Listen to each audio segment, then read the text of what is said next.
시편 23편 1절 말씀 읽겠습니다. 여호와는 나의 목자시니 내게 부족함이 없으리로다. 아멘. 오늘은 이 본문 말씀을 통하여 여호와는 나의 목자, 이런 제목으로 하나님의 말씀을 살펴보도록 합니다. 여호와는 나의 목자.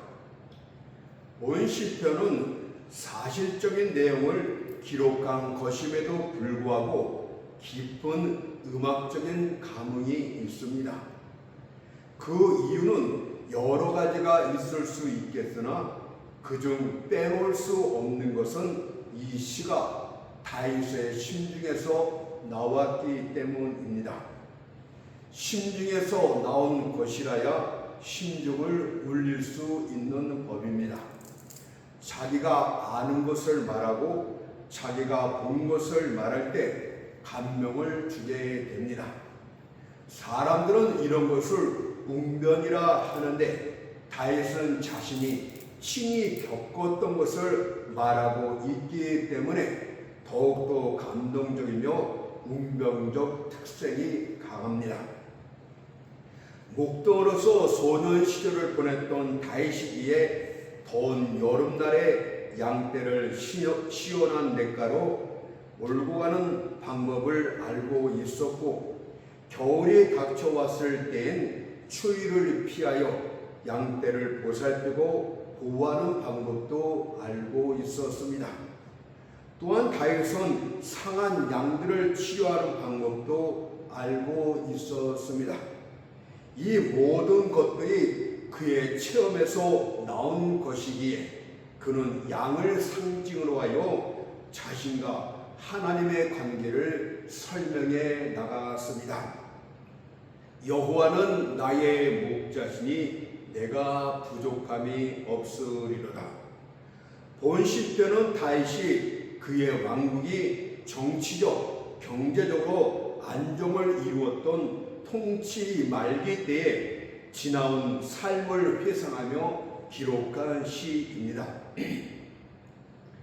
그리고 다윗의 이런 고백은 모든 하나님의 백성들의 경우에도 동일한 사실이 될 수 있습니다.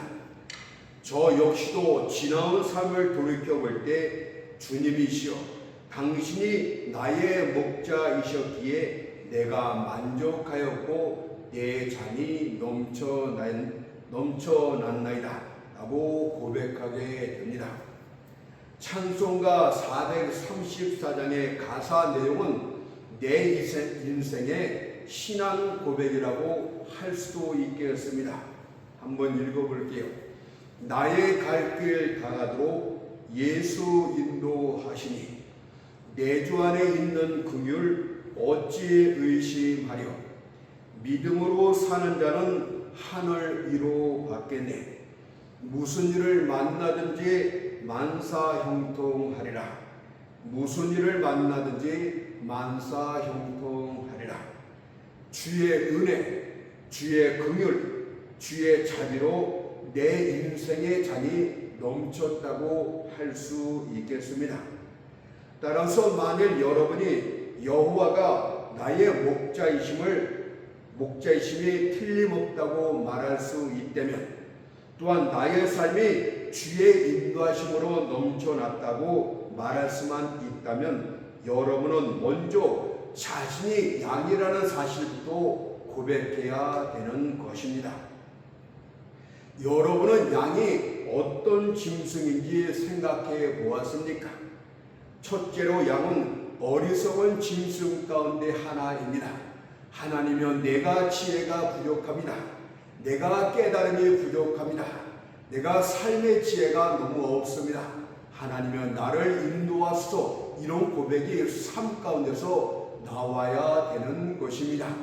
여러분들은 그런 고백이 수시로 있습니까? 양은 어리석은 짐승이라고 말씀을 드렸어요. 양은 초장 숲을 지나 여우가 사는 골짜기에 다다랐을지라도 자신이 길을 잃은 사실은 알고 있을지언정 정작 왔던 길로 되돌아가는 방법은 모릅니다. 또한 여름에 자신이 풀을 뜯던 푸른 초장을 기억하지도 못하고 겨울에 자신이 보살핌을 받았던 곳도 찾지를 못합니다. 하나님께 받은 은혜를 얼마나 잘 까먹고 있는 것입니까? 이것은 우리가 일상생활 가운데서 하나님의 섭리와 은혜 문제에 대해서 아주 어리석은 양과 똑같다는 것을 말씀합니다. 먼저 우리는 하나님의 섭리에 대해서 미련합니다. 하나님은 모든 일, 모든 사건, 모든 상황들을 주관하시고 통치하시는 섭리의 주권자이십니다. 다니엘서 4장 35절 말씀을 보니까 그는 자기 뜻대로 행하시나니 누가 그의 손을 금하든지 혹시 이르기를 네가 무엇을 하느냐 할 자가 없더라고 말씀하고 있듯이 주권자이심을 말씀합니다. 따라서 사건들은 마치 회리바람에 날리는 먼지처럼 제멋대로 일어나는 것이 아닙니다. 모든 일, 모든 사건들은 그분 앞에서 질서와 항호를 지켜 일어납니다. 그렇지만 여러분들은 어떻습니까? 어떤 사건이 발생했을 때, 어떤 일에 직면했을 때 이것은 하나님이 일으키셨도다, 하나님의 주관하신다 이렇게 인정했던 일이 얼마나 있습니까?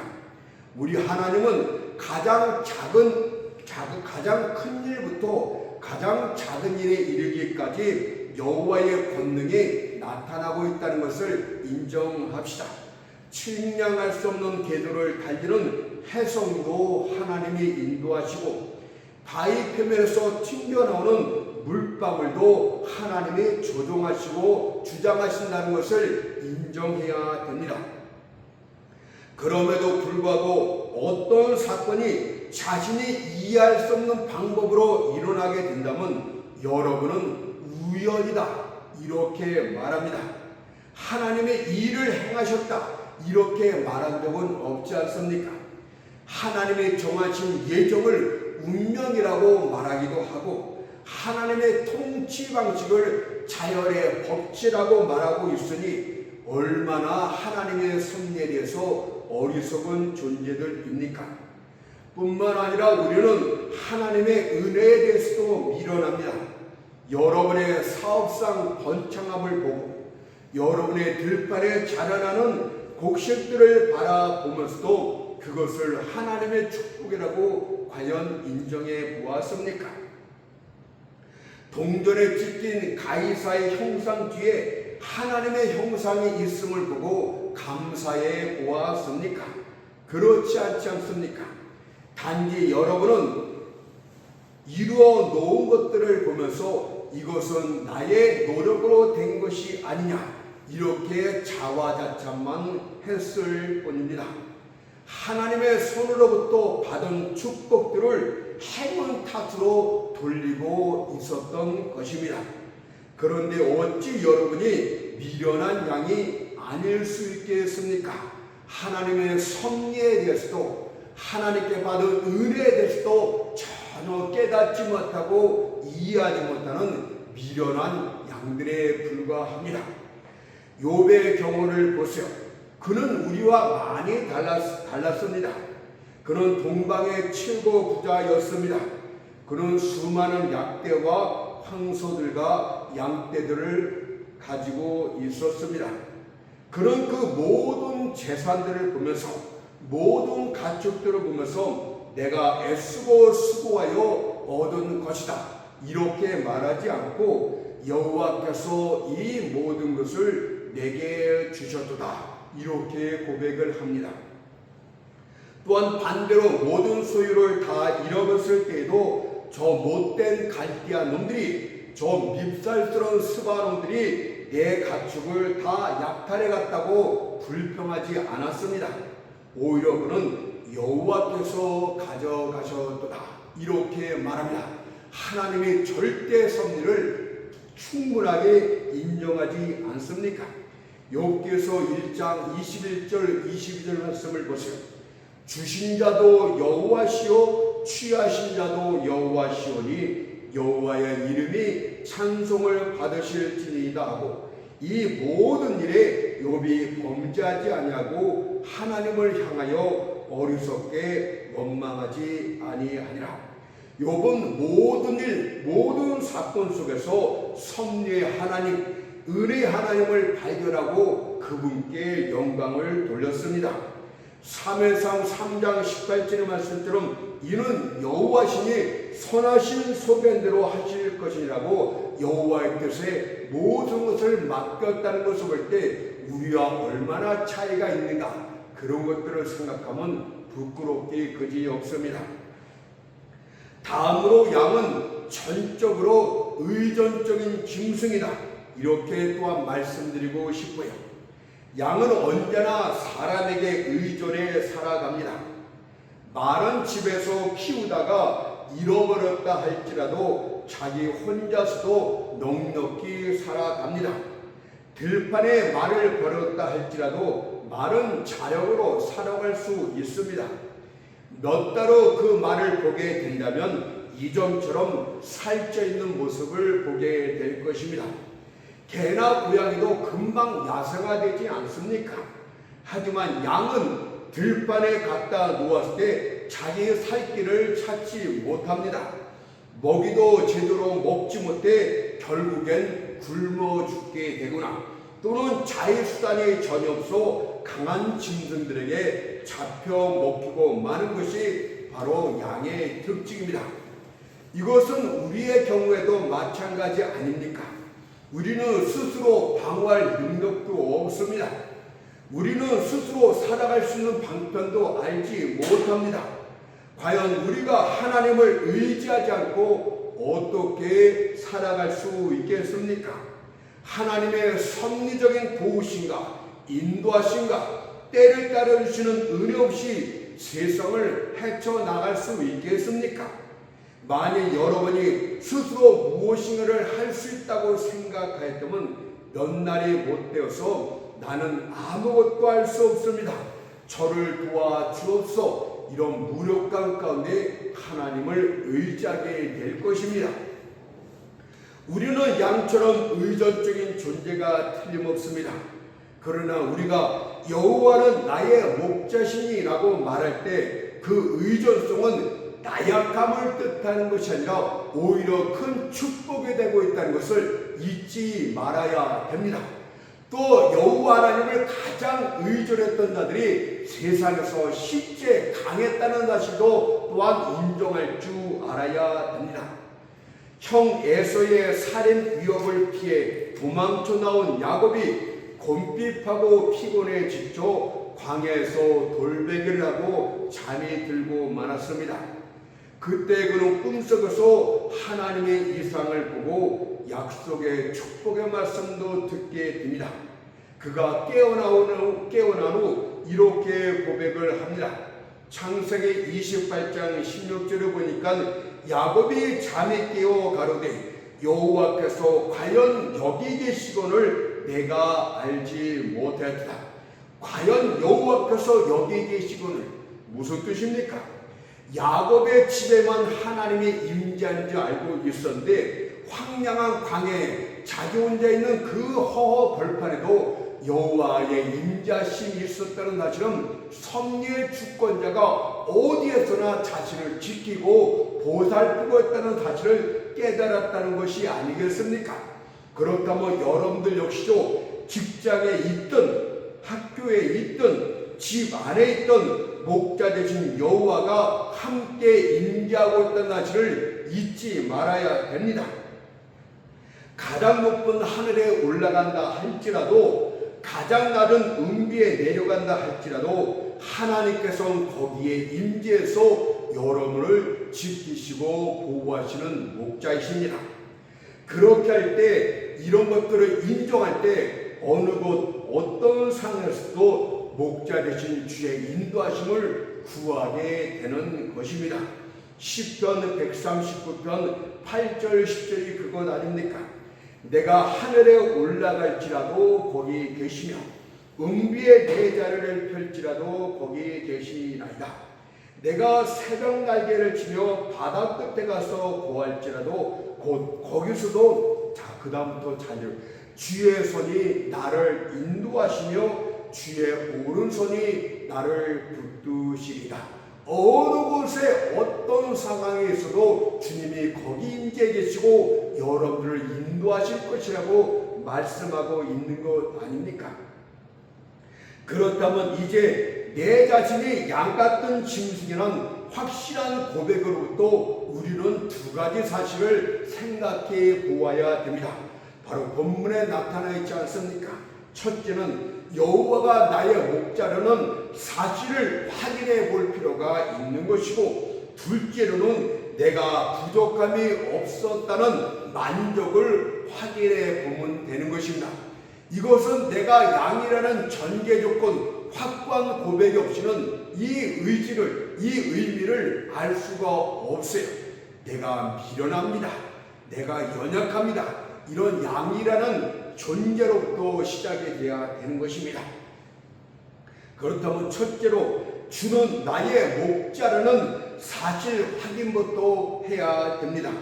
시편 23편 1절을 보니까 여호와는 나의 목자시니 하나님의 자비의 원천이요 구원의 은총의 시작은 하나님의 선택적인 사랑으로부터 출발합니다. 시편 135편 4절을 보니까 여호와께서 자기를 위하여 야곱 곧 이스라엘을 자기의 특별한 소유로 택하셨음이로다 라고 말씀하셨고, 요한복음 15장 16절에서도 너희가 나를 택한 것이 아니요 내가 너희를 택하여 세웠나니라고 말씀하셨어요. 여러분이 주님을 선택해서 나의 목자가 되십시오 이렇게 한 것이 아니라 여호와께서 주권적인 은혜로 여러분들을 선택하시고 자기 소유, 자기 양으로 삼으셨다는 이 선택적인 사랑으로부터 모든 것이 출발하게 됩니다. 따라서 하나님의 특별한 선택적인 사랑은 크고 장엄하게 불러야 될 노래가 되는 것입니다. 믿는 자들의 마음이 여호와를 노래하도록 만드는 것은 여호와께서 그들을 선택하셨고 그들에게 기쁜 사랑을 쏟아부으기로 작정하셨다. 여기서부터 여호와를 의지하고 여호와를 사랑하게 되는 것입니다. 여호와께서 먼저 우리를 사랑하셨고 그분이 먼저 사랑하셨대요. 하나님의 선택적인 사랑은 언제였는지 아십니까? 영원 전부터라고 말씀한다. 시간이 시작되기 전부터, 이 세상이 탄생하기 전부터, 여러분이 지음받기 전부터 하나님의 마음속에는 선택적인 사랑이 존재하고 있었습니다. 이 큰 세상과 태양과 달과 별들이 탄생하기 전부터 여러분은 여호와의 마음에 귀한 사람으로 하나님의 자녀로 이미 선택되어졌음을 증거하는 것입니다. 에베소 1장 4절을 보니까 창세 전에 그리스도 안에서 우리를 택하사, 창세전에 택하셨다는 말을 통해서 우리는 두 가지 사실을 확인하게 됩니다. 하나님의 특별한 선택은 주권적이었다 이렇게 말할 수 있겠죠. 왜 하나님께서는 타락한 천사들 대신에 타락한 인간들을 구원하기로 작정하셨을까? 또한 사람들 가운데 가장 볼품없고 무가찬 우리들을 선택하셨는가? 이유를 알 수가 없습니다. 굳이 그 이유를 묻게 된다면 주님이 말씀하신 이 한 가지 대답밖에는 없습니다. 누가복음 10장 21절 말씀 보니까 옳소이다. 이렇게 된 것이 아버지의 뜻이니이다. 아버지의 주권적인 뜻은 항상 옳았고 그분의 선택은 항상 옳았다고 고백하는 것, 이것 이외에는 없습니다. 또한 하나님의 특별한 선택은 전적인 은혜였다고 할 수 있습니다. 쌍둥이 야곱과 에서가 어머니 리브가의 태중에 있을 때 이미 하나님의 선택이 다 이루어졌습니다. 그들은 아직 성품이 형성되지도 않았을 때입니다. 태어나 어떤 공로나 행위도 없었을 때였습니다. 특히 야곱이란 이름이 찬탈자, 속이는 자, 사기꾼이란 의미를 갖고 있듯이 인간적으로 볼 때는 야곱보다 에서가 더 나았습니다. 그러나 하나님의 선택은 야곱이었어요. 로마서 9장 10절 13절을 봅시다.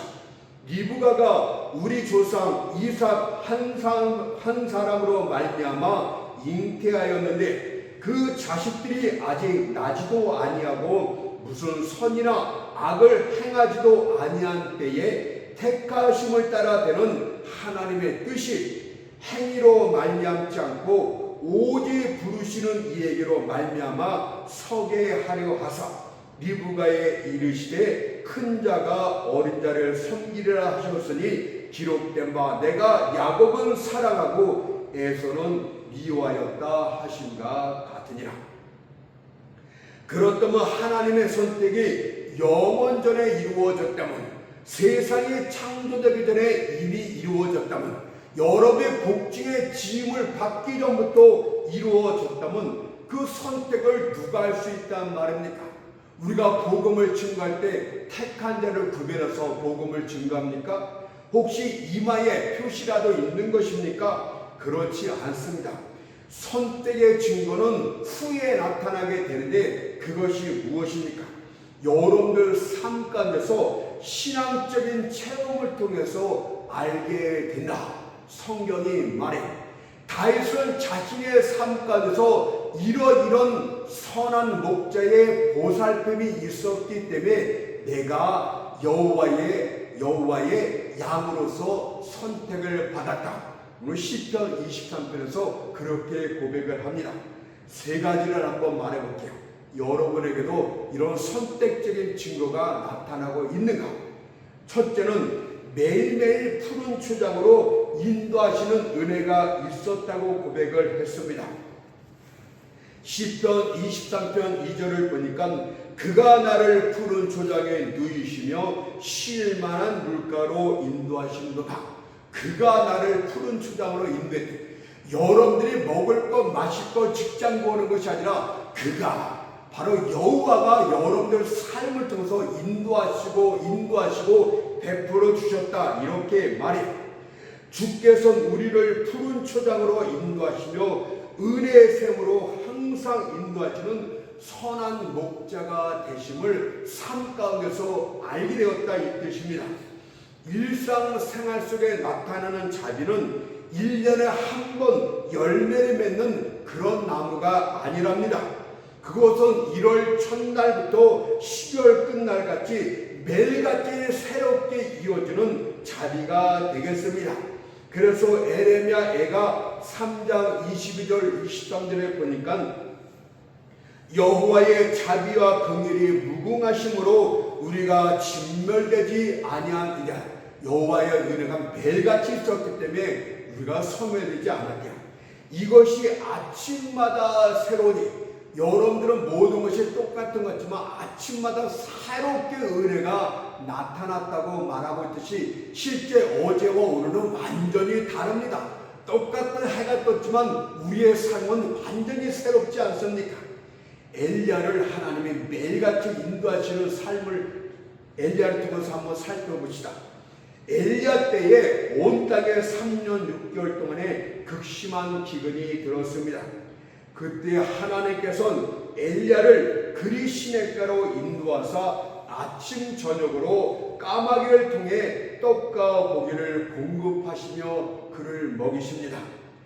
열왕기상 17장 5절 6절을 보니까 저가 여호와의 말씀같이 하여 곧 가서 요단 앞 그리 시냇가에 머물러 까마귀들이 아침에도 떡과 고기를 저녁에도 떡과 고기를 가져왔고 저가 시내를 마셨더니 저가 여호와의 말씀과 같이 여호와의 말씀대로 그대로 성경에 나온 대로 순종하면 떡과 고기가 매일같이 아침 저녁으로 나타나게 될 줄 믿습니다.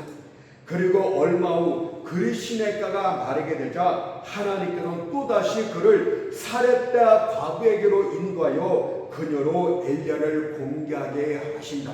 매일같이 새롭지 않습니까? 열왕기상 17장 8절 9절을 보세요. 여호와의 말씀이 엘리야에게 임하여 가라사대 너는 일어나 시돈에 속한 사르밧으로 가서 거기 유하라. 내가 그곳 과부에게 명하여 너를 공개하게 하였느니라.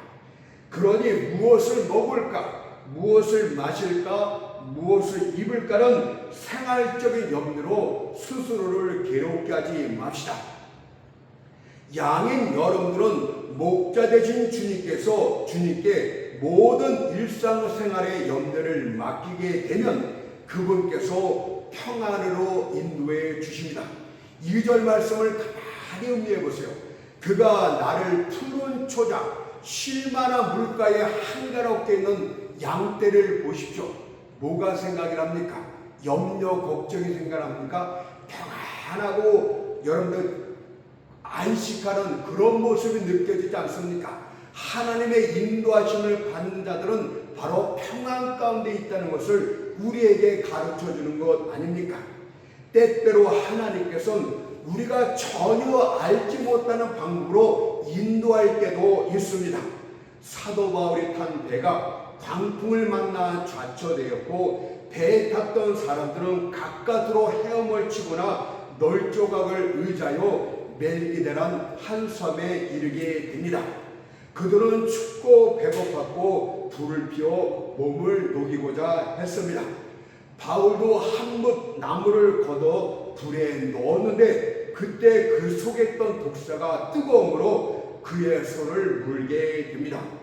이르건 섬 주민들은 놀라서 저가 공의롭지 못해서 불법을 행하여 벌을 받는다고 비난을 했습니다. 하지만 하나님께서는 이런 뜻밖의 사건을 통해서 바울이 억울하게 비난받는 사건을 통해서 오히려 그들의 배고픔을 해결해 주십니다. 왜냐하면 독사에 물렸으나 조금의 손상도 없게 되자 섬 주민들은 크게 놀라 돌변하여 바울을 신이라까지 부르면서 풍성한 대접을 했기 때문입니다. 사도행전 28장 5절 6절과 10절을 읽어볼게요. 바울이 그 짐승을 불에 떨어뜨림에 조금도 상함이 없더라.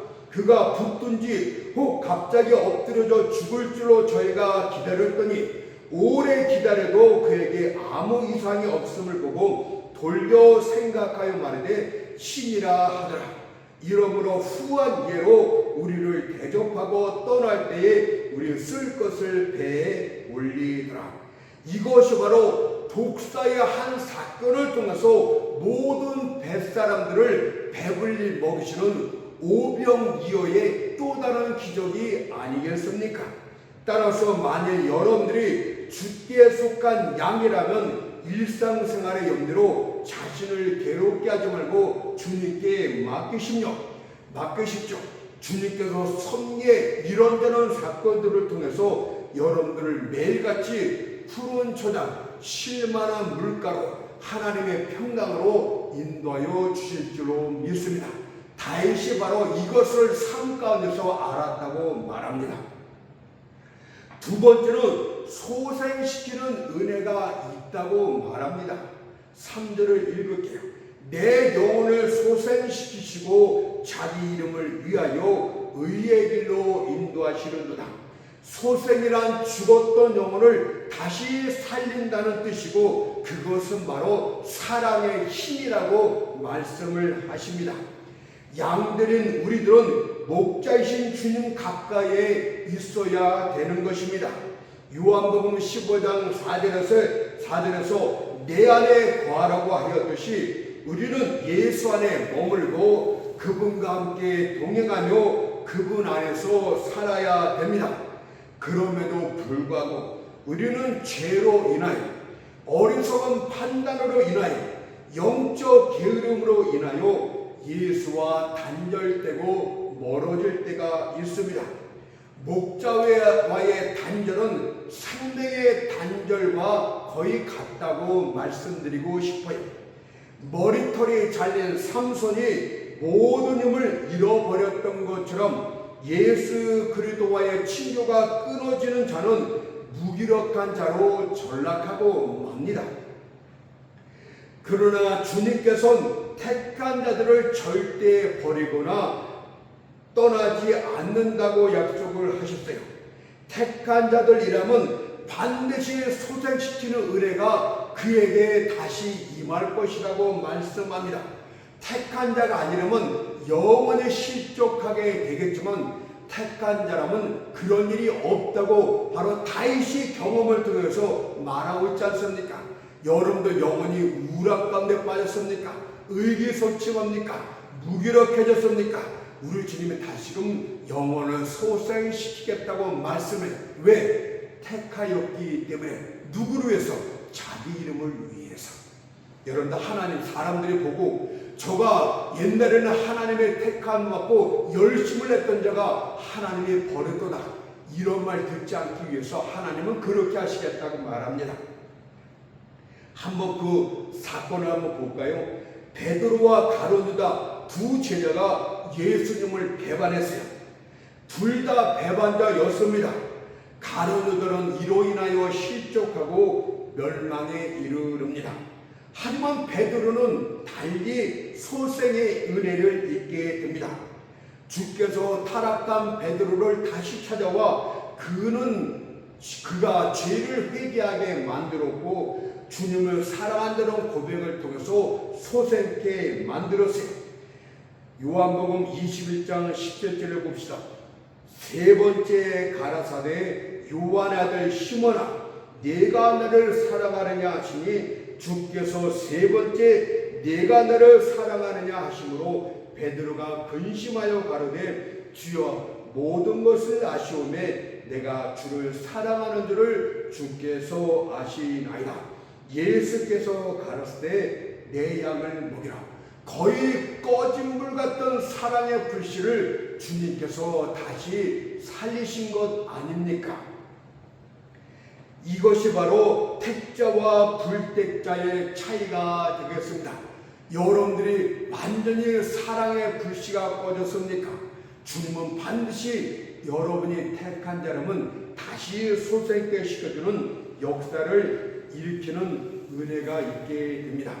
세 번째는 환난 중에 함께 하시는 은혜가 나타났다고 다윗이 말했어요. 시편 23편 4절을 봅시다. 내가 사망의 음침한 골짜기로 다닐지라도 해를 두려워하지 않을 것은 주께서 나와 함께 하심이라. 여러분이 어떤 시련을 당했을 때, 여러분의 상황이 절망적일 때, 여러분이 사망의 음침한 골짜기를 지나야 될 상황일 때 본문 말씀은 여러분에게 큰 위로와 용기를 주게 됩니다. 사망의 음침한 골짜기는 당장이라도 죽음이 나를 감싸서 나를 송자로 만드는 그런 끔찍한 상황을 언급합니다. 사망의 음침한 골짜기는 강도가 바위 사이에 숨어 있다가 갑자기 나타나 칼로 찔러 죽이는 일축불호의 끔찍한 위기 상황을 말하기도 합니다. 여기서 다닐지라도 여기는 두 가지 의미가 있어요. 피할 수 있는 상황이 아니라 그 길로 이미 지나가기로 예정이 되어 있다. 시련을 피할 수 있다면 하나님은 그렇게 하셨겠죠. 그러나 다닐지라도는 이미 하나님이 만세전에 정해놓으셨기 때문에 그 길로 가야 됩니다. 그 시련을 겪어야 됩니다. 그러나 다닐지라도 이 말 속에는 무슨 뜻이 있습니까? 절망적인 상황이 기쁜 상황으로 전환될 것을 예상하고 기뻐하라, 이런 뜻 아닙니까? 왜냐하면 여호와가 함께 하시기 때문입니다. 우리의 인생 열차가 시련의 어두운 터널 속으로 들어갑니다. 철길이 그렇게 놓여있기 때문에 피할 수가 없는 것입니다. 그러나 잠시엔 다른 쪽 밝은 편으로 나오는 것 아닙니까? 이것을 말하고 있는 거예요. 너희가 사막의 음침한 골짜기를 다닐지라도 해를 두려워하지 않을 것은 주께서 나와 함께 하시니라. 그러니 시련이 닥칠지라도 두려워하지 맙시다. 과연 하나님이 우리와 함께 하시는데 무엇이 잘못될 수 있겠습니까? 누가 감히 우리를 해코자 할 수 있겠습니까? 오늘 여러분들, 주님께 속한 양들이신 여러분들, 시련이나 원수들로 인하여 두려워하지 맙시다. 전능하신 주가 함께 하심으로 반드시 여러분은 승리할 수 있고, 시련의 터널 속으로 들어가게 되나 반드시 밝은 승리로 나오게 될 줄 믿습니다. 이 세 가지가 다윗의 삶 가운데 나타났던 것처럼 여호와가 나의 목자라고 고백합니까? 여러분이 그분에게 속한 양입니까? 그렇다면 여러분들에도 이 세 가지 은혜가 삶 가운데서 나타나게 되고, 이것을 통해서 내가 택한 양이라는 것을 알게 될 줄 믿습니다. 이제 마지막 두 번째 대지, 만족에 대해서 잠깐만 살펴보고 마치겠습니다. 내가 부족함이 없으리라. 이 말이 5절에선 점점 승화해서 내 잔이 넘치나이다, 이렇게 표현합니다. 이것은 만족의 극치입니다. 더 이상 표현할 수 없는 절정에 이르렀다고 말하고 있듯이 여러분도 그렇게 될 줄 믿습니다. 허다한 사람들이 잔을 넘치게 하는 일에 실패합니다. 이는 세상 물통으로부터 채우려는 잔은 넘칠 수가 없기 때문입니다. 세상 모든 것을 가져갔고 세상 모든 것들을 누려봤던 솔로몬이 인생 말년에 도달한 결론이 무엇입니까? 전도서 12장 8절을 보니까 헛되고 헛되도다, 모든 것이 헛되도다. 여러분들이 이제 불과 한두 시간 남겨두고 마지막 호흡을 헛곡대면서 헛되고 헛되도다, 모든 것이 헛되도다, 내가 돈 번 것도 헛되고, 내가 건물을 세운 것도 헛되고, 내가 지식을 많이 얻은 것도 다 헛되고 아무것도 의미가 없었도다, 이렇게 말하게 된다면 끔찍한 것입니다. 세상에는 결코 만족이 없습니다. 세상 사람들이 돈을 많이 갖고자 하지만 그렇다고 만족이 있는 것은 아닙니다. 비록 그들이 계획하고 바라던 재물을 손에 넣었다 할지라도 그들은 더 높은 계획을 세우며 족하지 못한 채 잠언서 30장 15절 말씀처럼 다고다고 하지 않습니까? 쾌락도 마찬가지입니다. 그것은 마치 소금물을 마시는 것처럼 마시면 마실수록 더욱더 갈증을 일으키게 됩니다. 마약에 점점 깊이 빠지고 더욱더 자극적인 것을 찾는 것은 만족을 누리지 못하기 때문에 점점 멸망으로 가는 거예요. 명성도 마찬가지입니다. 전쟁에서 훈장을 받았습니까? 학문에 높은 지위를 얻었습니까? 만족이 없어요. 박사학위를 따면 더 좋은 논문을 쓰고 싶어서, 또 더 높은 학문을 연구하고 싶어서 끊임이 없어요. 그래서 명성이나 명예는 한 모금의 담배 연기와 같다. 담배 연기를 한 모금 빨아들이면, 제가 옛날에 담배를 피워봤기 때문에 잠깐 편안해집니다. 그러나 그건 일시적일 뿐 불멸의 영혼에겐 아무런 효과도 만족도 없습니다. 명성의 최고봉에 올랐던 정치가들의 말을 들어보십시오. 나는 왕국에서 가장 위대하고 가장 바빴던 종이었다, 노예였을 뿐이었다, 이런 고백밖에는 없지 않습니까? 사람들은 자족할 줄 모르기 때문에 잔을 채우지 못합니다. 오늘 먹은 식사도 만족하지 못하고, 오늘 밤에 들 잠자리도 만족하지 못하고, 오늘 날씨가 춥기 때문에 또는 덥기 때문에 만족하지 못하고, 심지어 가장 마음에 맞는 친구에게도 불만이 넘쳐나기 때문에 인간은 자족하지 못합니다. 그러나 여호와는 나의 목자시니라고 고백하는 자는 만족할 수 있대요. 내 잔이 넘치나이다라고 고백할 수 있대요. 다윗은 한순간에 끝날 세상 것들을 소망하지 않았습니다. 그는 피조물보다는 창조주를 바라보았고 유한한 것보다는 영원한 것들을 바라보았습니다.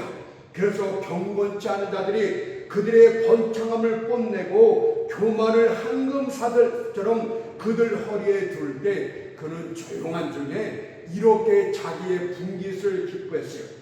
시편 119편 59절을 보니까 57절을 보니까 여호와는 나의 분깃이니 세상 모든 것을 가져보십시오.